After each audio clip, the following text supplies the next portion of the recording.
What is going on, guys? My name is Dpurdd, and welcome back to a brand new installment of Is It For You? This is the game reviewer impression series in which we play and review games across all walks of life, and you get to decide, is it for you? Today we're going to be checking out Killing Floor 2, sequel to the 2009 original Killing Floor, both of which were developed and published by Tripwire Interactive. Killing Floor 2 was released on a PC in early access in April of 2015, where it sat in development up until November of 2016, when the game officially launched on both PC and PS4. There is speculation of an Xbox version, but as of the time that this video was uploaded, nothing is official.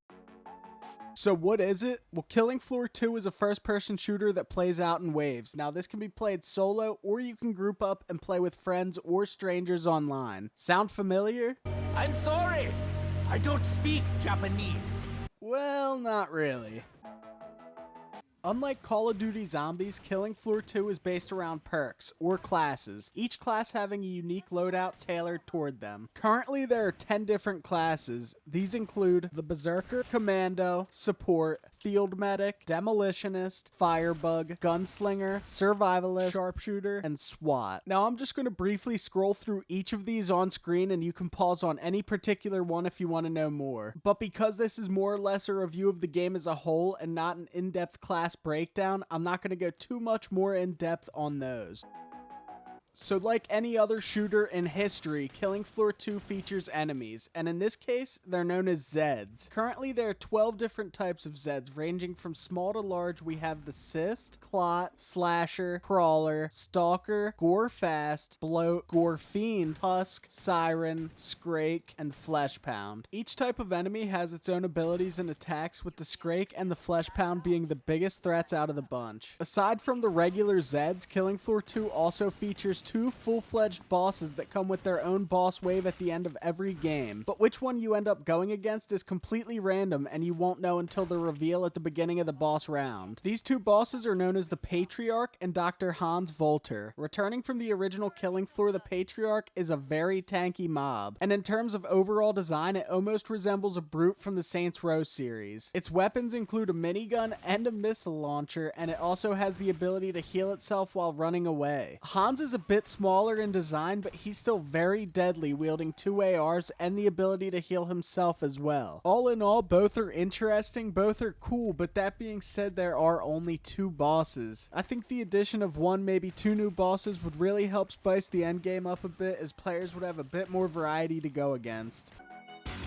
Another feature that really adds to the experience is the game's progression system. By default, everybody begins with a big old donut in every class, and to progress, players need to complete unique XP objectives for each class. For example, when playing as a field medic, players want to heal teammates for field medic XP, and when playing as a gunslinger, players want to get headshots with gunslinger weapons, etc, etc. Each class maxes out at 25, and as you increase your class level, more and more skills become available. Personally, I think the progression system adds quite a bit to Killing Floor 2. It gives the player a goal. As opposed to just playing endlessly with no purpose, you can play with the objective of leveling up in mind.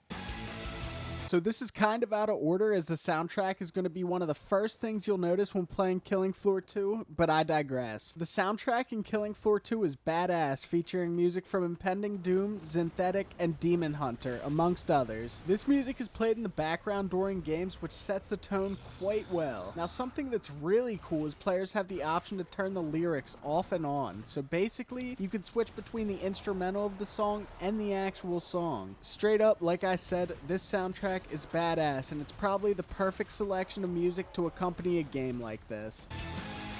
Currently, there are 13 native maps in Killing Floor 2. These include the Biotics Lab, Burning Paris, Outpost, Volter Manor, Evacuation Point, Catacombs, Black Forest, Farmhouse, Prison, Containment Station, Hostile Grounds, Infernal Realm, and Zed Landing. For the most part, you can probably imagine what each map looks like based on the name alone. Now, I will say that these maps are pretty big. In comparison to Call of Duty Zombies, I'd say the maps in Killing Floor 2 are relatively the same size as the larger ones.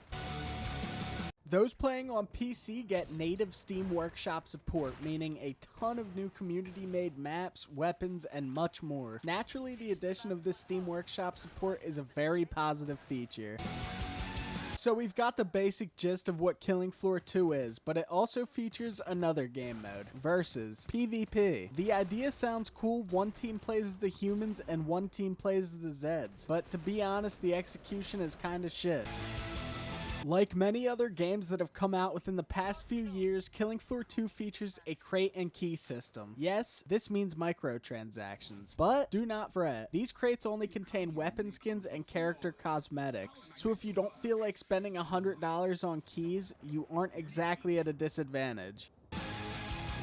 Overall, Killing Floor 2 takes a concept that's been done previously but runs with it very nicely. It features a wide variety of classes to play and a fun progression system, difficult enemies with 2 bosses, a badass soundtrack, 13 native maps with modding support, and a ton of replayability. It also features the Versus mode, which like I said is pretty ass cheeks, and microtransactions, but considering the fact that they're only aesthetic, the game isn't exactly pay to play. So now that you guys know a bit more about Killing Floor 2, you gotta ask yourself, is it for you? Anyway, that's all I got for today. Thank you guys so much for watching, and I will catch you in the next one.